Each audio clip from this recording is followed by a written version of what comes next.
आरोपी है, ऐसा नहीं है कि आरोप रोशन रोही पे सिद्ध हो चुका है तो उनको सजा हो गया है, तो 6 साल 7 साल 10 साल का सजा हो गया है तो वहाँ पे उनको अब रहना पड़ेगा। अभी आरोपी है, उन पे आरोप लगा है और आरोप जब लगता है तो FIR हुई है, उसके बाद इन्वेस्टिगेशन होगा। पुलिस का काम इन्वेस्टिगेशन करना, डायरी करना, फिर चार्जशीट सबमिट होगी और इसका स्पेशल कोर्ट होता है पॉक्सो का, ठीक है ना। लेकिन सर लगना है कि नहीं लगना है, क्यों लगा, तो आप समझ लीजिए कि जिस आधार कार्ड से उनका FIR दर्ज हुआ है तो आधार कार्ड को सुप्रीम कोर्ट नहीं मानती है। सुप्रीम कोर्ट का गाइडलाइंस है कि जो डेट ऑफ बर्थ का जो डिटरमाइंड किया जाएगा तो वो चाहे तो या तो मार्कशीट हो आपका, अगर आप कहीं स्कूल में एडमिशन हो या आपका जहाँ जन्म तिथि कोई भी जो जहाँ आपका जन्म हुआ है, या तो अगर ये सब नहीं है तो फिर सुप्रीम कोर्ट का गाइडलाइंस से क्राइटेरिया है कहना। रोशन रोही, किरण सिंह, आप लोग रोशन रोही और किरण सिंह को तो जरूर जानते होंगे। रोशन रोही सलाखों के पीछे है, जेल गए हुए हैं और किरण सिंह बाहर मस्ती कहिए तो आप लोग रील बना रहे हैं, तमाम प्रकार के यानी कि उनको अंदर करवाने वाले जो है खूब रील वगैरह सब कुछ आ रहा है। अब हमारे साथ रोशन रोही का वकील साहब है जो कह रहे हैं रोशन रोही कल छूट जाएंगे, परसों छूट जाएंगे, लेकिन छूटेंगे कम, सारे मुद्दे पे बातचीत होगा। सर कैसे हैं? बहुत बढ़िया, आप कैसे हैं? हम ठीक है, लेकिन आप रोशन रोही जी का वकील हैं और सब कोई आशा करता है कि अब कब छूटेंगे, हमारे मगही सुपरस्टार थे, जेल चल गए, क्या लगता है क्या इनका केसेस का मामला भी चल रहा है?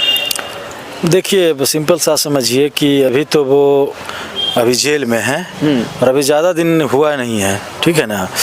तो आप समझ लीजिए सिंपल सा कि पॉक्सो का मामला उन पे दर्ज हुआ है और पॉक्सो में इंस्टेंट कार्रवाई अरेस्टिंग का प्रोविजंस है, ठीक है ना। पॉक्सो तब लगता है कि जब कोई 18 से कम हो, जिसका एज कम हो, तब पॉक्सो का जो है कि जो सेक्शंस है, जो ऑफेंस है वो लगता है। और इतना समझ लीजिए कि पॉक्सो सीरियस ऑफेंस माना जाता है, ठीक है ना।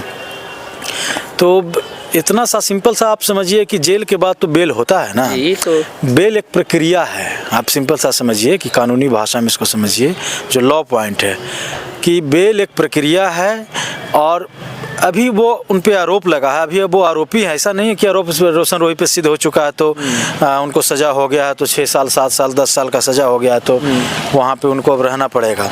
अभी आरोपी है, उन पे आरोप लगा है और आरोप जब लगता है तो FIR हुई है, उसके बाद इन्वेस्टिगेशन होगा। पुलिस का काम इन्वेस्टिगेशन करना, डायरी करना, फिर चार्जशीट सबमिट होगी और इसका स्पेशल कोर्ट होता है पॉक्सो का, ठीक है ना। लेकिन सर क्या लगता है, रोशन रोही जी पे आरोप लगा है तो ये साबित हो जाएगा तो फिर तो उनको सजा हो सकता है? साबित देखिए इतनी जल्दी, देखिए कोर्ट में इतनी अदालत में इतने सारे केसेस हैं कि इतनी जल्दी ऐसा नहीं है कि सारे केसेस को छोड़कर रोशन रोही का स्पेशल केस को हियरिंग किया जाएगा, ट्रायल किया जाएगा। तो अभी तो आप सिंपल सा समझिए ना कि अभी जेल हुआ है तो बेल होगा, ठीक है ना। हाँ, बेल में थोड़ा सा समय लग सकता है क्योंकि केस में जो कोर्ट में जो है कि पेंडेंसी ऑफ केसेस जो बर्डन काफ़ी है, तो वहाँ से डिस्ट्रिक्ट से अगर बेल होता है मेरिट पे तो ठीक है, नहीं तो वहाँ से रिजेक्ट होने के बाद हाई कोर्ट आता है और हाई कोर्ट में सुनवाई होगी तो यहाँ से उनको रिलीफ मिलेगा।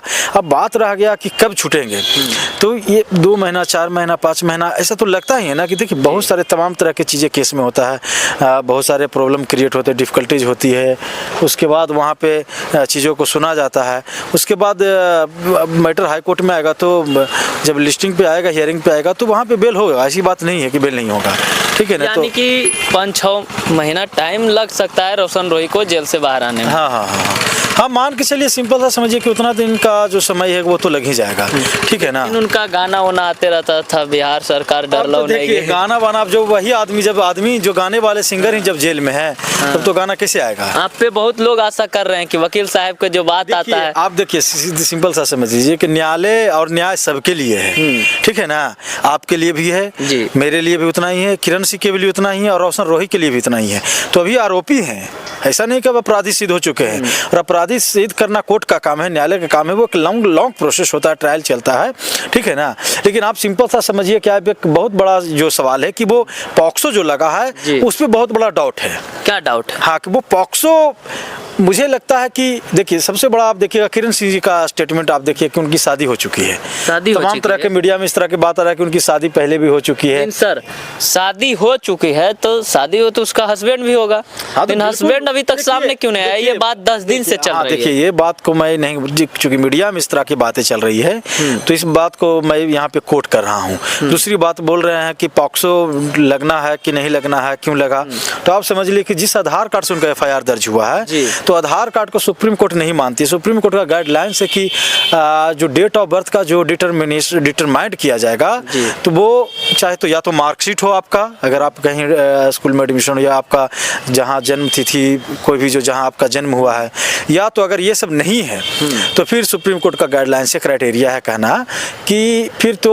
जो साइंटिफिक मेथड है FSL जांच होगी, जो बायोमेट्रिक जो जांच होती है, जो मेडिकल जो जांच होती है, तो उसमें होता है कि किसी भी जीव जंतु व्यक्ति का एज जो एक्चुअल एज जी। है वो पता लग जाता है कि आपका एज क्या है। तो डेट ऑफ बर्थ से उनका FIR दर्ज हुआ है, तो मुझे नहीं लगता कि यहाँ पॉक्सो का मामला ही है। लेकिन चूंकि पुलिस का इन्वेस्टिगेशन करना पुलिस का काम है, तो पुलिस अगर सही तरीके से जांच करेगी तो मुझे नहीं लगता कि वो उनका भी अभी भी माइनर है, सीजे माइनर, सीजे मेजर नाउ। लेकिन तो अब जांच चल रही है, अब तो ये तो मामला लगेगा ही कि पोस्ट नहीं अभी लगेगा नहीं। देखिए अभी बहुत सारे कोर्ट में है, देखिए कोर्ट में भी है कि एक एप्लीकेशन जाएगा, देखिए है ना, कि एक एप्लीकेशन के लिए सब तैयारी हो रही है कि एप्लीकेशन दिया जाएगा कि मेडिकल बोर्ड का गठन कीजिए, है ना। कोर्ट से ये डिमांड किया जाएगा कि मेडिकल बोर्ड की गठित किया जाए, और जब मेडिकल बोर्ड की गठित किया जाएगा तो उसमें डॉक्टर जो है कि उसकी जांच करेंगे, तो जांच में सब कुछ क्लियर हो जाएगा कि वो 18 से नीचे है, उन माइनर है या फिर मेजर है। और आपको देखने से नहीं लगता कि वो माइनर या मेजर है। देखिए अब देखकर आप नहीं तो देख कर मैं बता रहा हूँ ना, आप बताइए, आप कोई 50 साल का बुढ़ा है, उसको वो भी कल जाके बोलेगा कि नहीं हम 20 वर्ष का है। फिर रही कि जब से उनके साथ शोषण हो रहा था उस टाइम से हम जोड़ रहे हैं। शोषण हो रहा था वो अलग बात है, लेकिन जो FIR जिस डेट में हुआ है उस डेट के अनुसार तो वहाँ पे बहुत डाउट है कि वहाँ पे क्रिएट हो रहा है, ठीक है ना। तो ये दूध का दूध पानी का पानी सब क्लियर हो जाएगा। देखिए आने वाले वक्त में सब क्लियर हो जाएगा, कोर्ट में सब क्लियर हो जाएगा। इससे पहले रोशन रोही जी कोर्ट आए थे, तो उसके बाद क्या लगता है कब अब मतलब बहस होगी, कब ये डेट बहस होता है? देखिए कोर्ट में आना एक प्रक्रिया है, जो जेल का प्रक्रिया की 15 डेज पे, 15 दिन पे, 20 दिन पे अटेंडेंस वहाँ लगता है कोर्ट में, ठीक है ना। तो वो तो कोर्ट में आते ही रहेंगे, लेकिन जहाँ तक बेल की बात है तो वहाँ से रिजेक्ट होने के बाद जैसे हाई कोर्ट में मूव होगा, हाई कोर्ट में सुनवाई होगी, वहाँ पे कॉल डायरी होगा, सब कुछ देखा जाएगा। सिविल कोर्ट में उनका हाँ, उसके बाद यहाँ से बेल होगा। सिविल कोर्ट से रिजेक्ट होगा तो हाई कोर्ट में, हाँ वहाँ से रिजेक्ट होने के बाद हाई कोर्ट आएगा, फिर हाई कोर्ट से रिलीफ मिलेगा, बेल मिलेगा, ऐसी बात 4 महीना लगेगा। हाँ देखिए कुछ समय तो लगता है, जो कानून प्रक्रिया में आप फंसने के बाद तो इस तरह का प्रॉब्लम तो होता ही है, लेकिन ऐसा नहीं है कि भाई हमेशा के लिए जेल में रह जाएंगे। अभी आरोपी हैं, आरोप सिद्ध नहीं हुआ है, बेल राइट है, बेल उनको मिलेगा, ऐसी बात नहीं है, ठीक है ना। थोड़ा लास्ट चालू रहने देना। हो गया सर। चलिए अभी हमारे साथ में वकील साहब थे और चलिए अभी हमारे साथ में बबलू सर थे और रोशन रोही जी का वकील है। बहुत सारे बातचीत हुआ, कब तक रोशन रोही जी जेल से छूटने वाले हैं, क्या उनका केसेस में मामला चल रही है, आप लोग सुने हैं। और वीडियो कैसा लगा वीडियो में कमेंट कीजिएगा। मिलते हैं अगला वीडियो में, तब तक के लिए बाय।